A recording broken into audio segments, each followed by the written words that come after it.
for the enemy not to lift your hands. I expect to see all the hands lifted.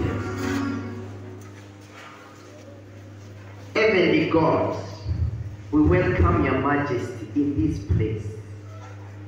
Every agenda of the devil, every agent of the devil, we command you to depart from our room in the name of Jesus.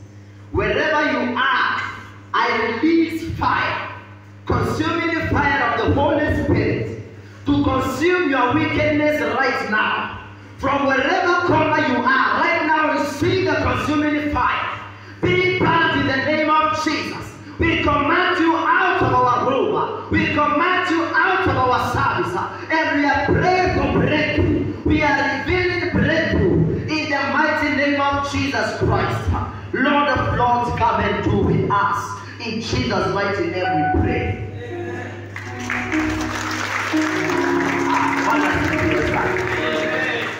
I want us now to worship God. Worship it. And we are going to worship with Psalms chapter 139, verse number 23 and verse 24. It is a song that we sang. Hey Mungu, ufanye nini? Unichunguze, ujue moyo wangu. Bwana asifiwe sana.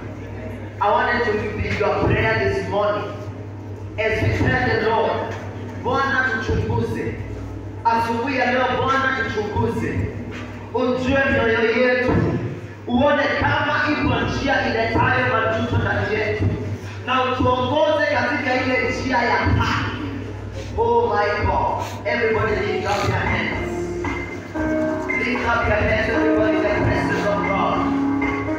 Shela Maria